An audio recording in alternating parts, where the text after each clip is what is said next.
7-10 Listen anywhere.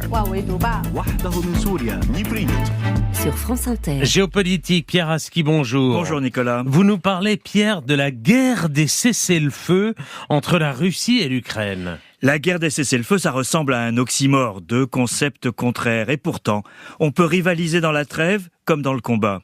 Samedi, Vladimir Poutine a annoncé une trêve surprise de 2 jours à l'occasion de Pâques. Aussitôt, Volodymyr Zelensky s'est aligné sur cet arrêt des combats.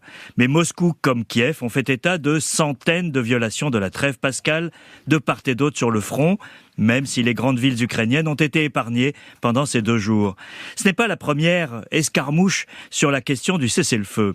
Il y a 5 semaines déjà, l'Ukraine a accepté, lors d'une rencontre avec les États-Unis en Arabie Saoudite, un cessez-le-feu inconditionnel de 30 jours. La balle était alors dans le camp russe, qui ne l'a pas saisi. Il n'y a pas eu de trêve, même partielle. Au contraire, le bombardement meurtrier de Soumy, il y a 8 jours, montre une intensification des frappes russes, y compris contre des cibles clairement civiles. Alors pourquoi, Pierre, ces annonces de trêve ? C'est d'abord de la communication en direction de Donald Trump. En Arabie Saoudite, les Ukrainiens sont allés au-delà des demandes américaines en se disant prêts à un cessez-le-feu total et inconditionnel pour regagner le terrain perdu lors de la désastreuse rencontre du bureau ovale. La trêve a raté, mais la reprise du dialogue avec Washington a réussi.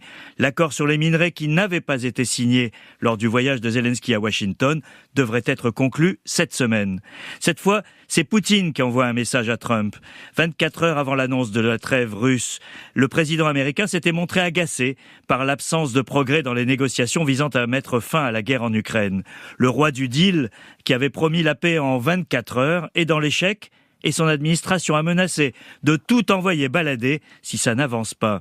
Moscou et Kiev redoublent donc d'efforts pour qu'en cas d'échec, ce soit l'autre camp qui en porte la responsabilité. Et où en sont les négociations ?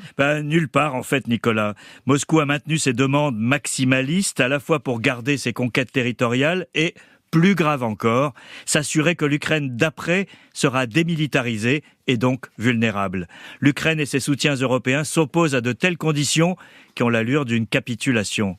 Les États-Unis envoient des signaux contradictoires. D'un côté, ils reprennent à leur compte une bonne partie du discours russe et semblent se laver les mains de ce qui arrivera après. Et de l'autre, ils ont repris un dialogue avec les Européens jeudi dernier à Paris, cette semaine à Londres, une intensité nouvelle qui montre que plusieurs lignes cohabitent au sein de cette administration. Tout ceci ne laisse pas augurer d'une fin rapide du conflit, mais laisse planer le doute sur l'attitude américaine en cas d'échec. Les États-Unis tourneront-ils le dos à l'Ukraine, même s'il apparaît que c'est la Russie qui refuse tout compromis ? C'est tout l'enjeu de l'agitation diplomatique du moment, dans laquelle les Européens ont retrouvé un rôle, en appui à une Ukraine qui joue sa survie. Hier soir, Kiev s'est dit prête à poursuivre une trêve partielle. La guerre des cessez-le-feu n'est pas terminée. Pierre Aski, merci.